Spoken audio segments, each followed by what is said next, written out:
More days until you travel to Hawaii, and how do you feel?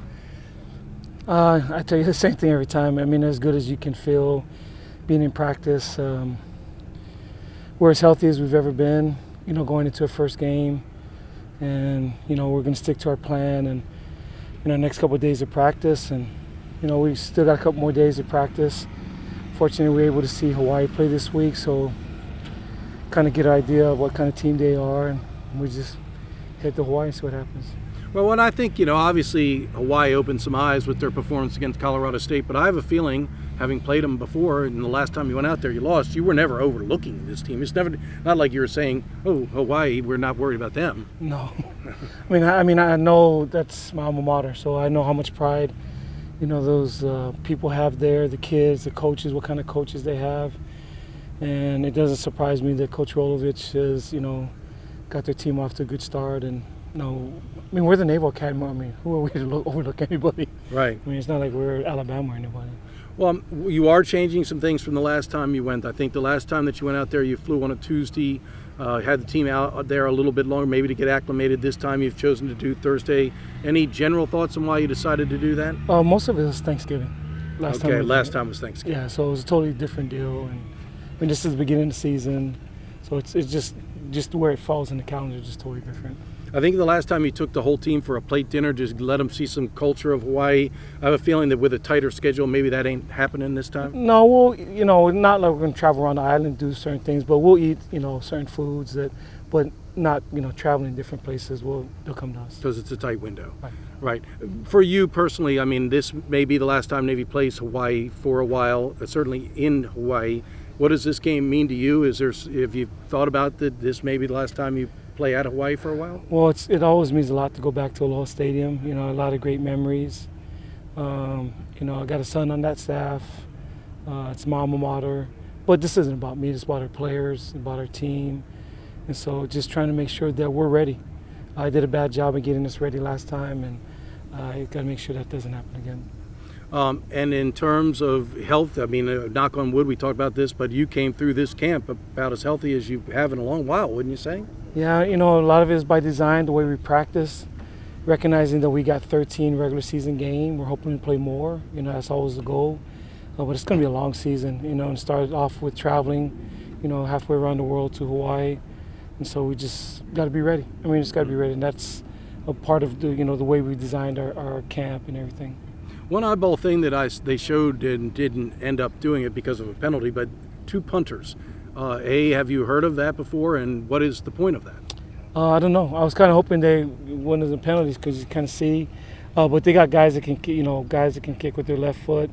The pretty athletic Aussie rules guys, so they can kick with both legs, and so it would have been interesting to see what they do. But Nick's a really creative coach.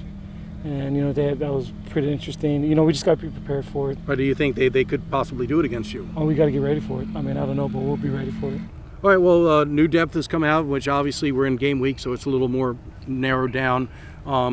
Just a couple things I did notice. We talked about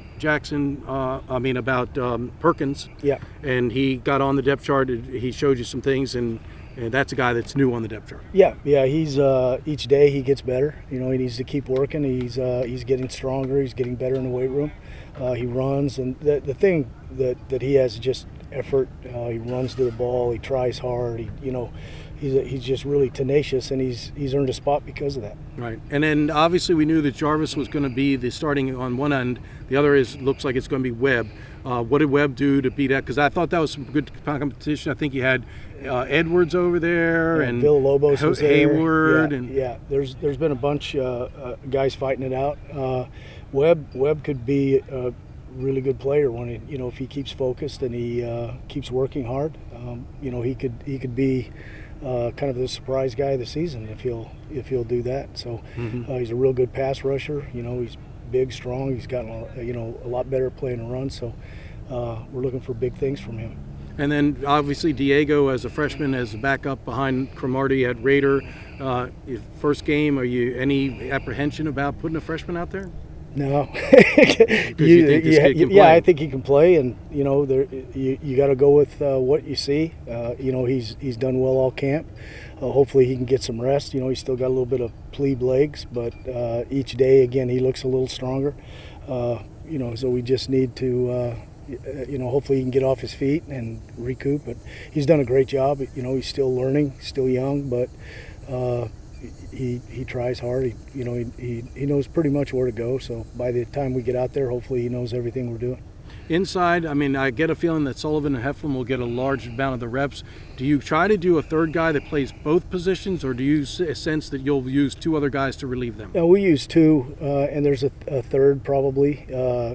Brimall can play one side, Pepe can play the other side, Pastorio runs around pretty well, so we're probably, I feel, better in there at the start of a season than we have for a while as far as depth goes. Right. In the secondary, the one change I did notice at the beginning, Kalen Williams was listed as a starting cornerback.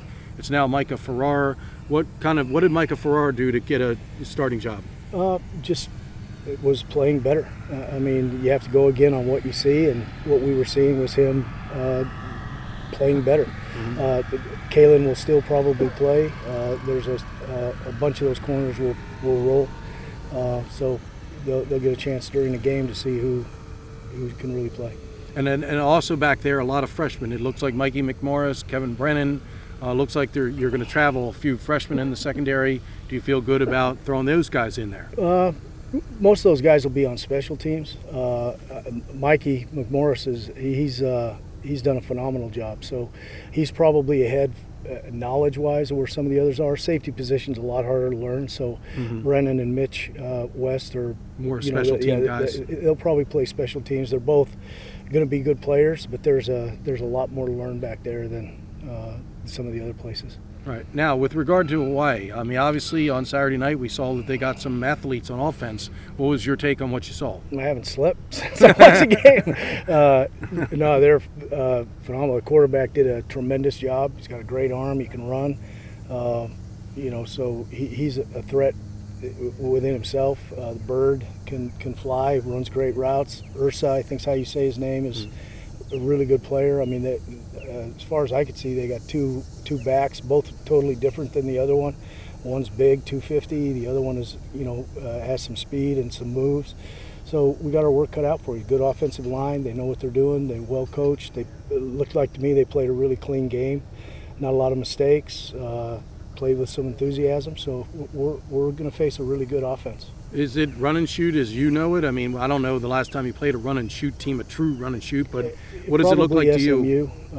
Yeah, it's run and shoot. He's added a few wrinkles, but they do some RPO stuff. Yeah, they do some RPO bootlegs stuff with the quarterback because he can run. Right. Yeah, a lot of zone read with the quarterback, pulling guards. So he's fancied it up a little bit, but it is the run and shoot. Right, and at the first game out, it looks like they obviously have had some chemistry. It put up a lot of points and yards. Yeah, like I said, it was a very clean game as far as I could see offensively. There weren't a lot of mistakes, and you know, nobody got free. You know, the receivers run good routes. They catch the ball. The kid can put it anywhere. He's got a super strong arm. So you know, if you put too many in the box, they'll throw it, and if you don't, they'll run it, and they can do both. Well, I wanted to just talk to you about where we stand with the offensive line. Let's just get right to the first thing that's on the, you know, Kendall Wright and Jake Hogg. Jake started all but one game last year at that left tackle position. It looks like Kendall's overtaken him. What did Kendall do to get the job? You know, he's a junior now. He's been in the system, and he's just talented. He's probably the most talented guy we have, and to be honest with you, he's probably had as good a fall camp as anybody on the offensive line, and just playing really, really well.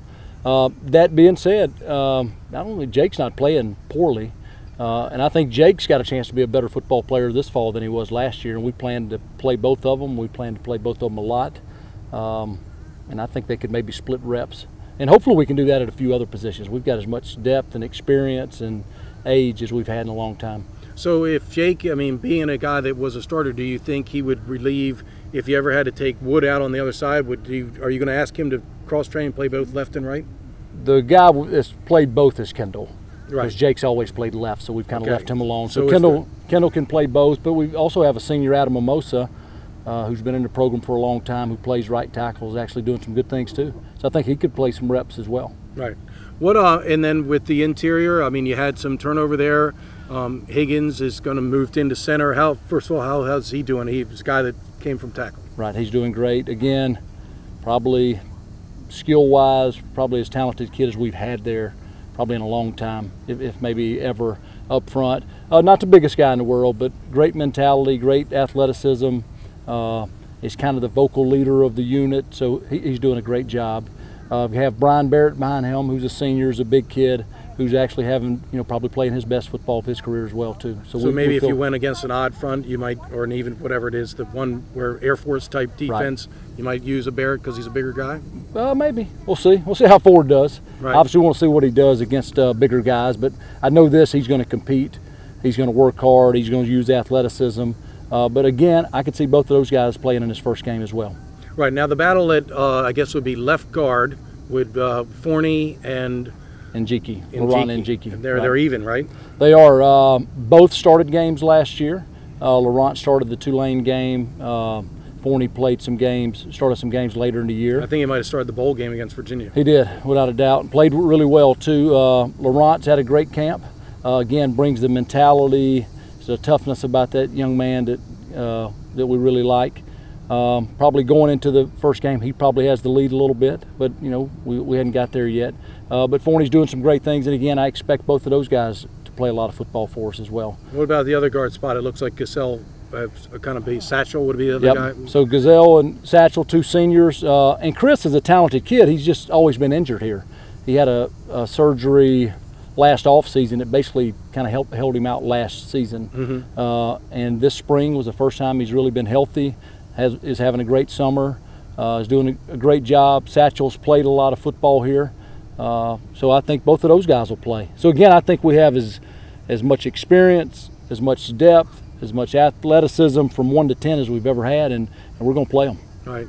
And then one thing I think some of these guys lost some weight. Did you kind of come in to spring saying that we'd like to see these guys a little more mobile than they've been in the past? Was that, am I wrong there? No, 100%. So I just thought at the end of the season we'd gotten too big.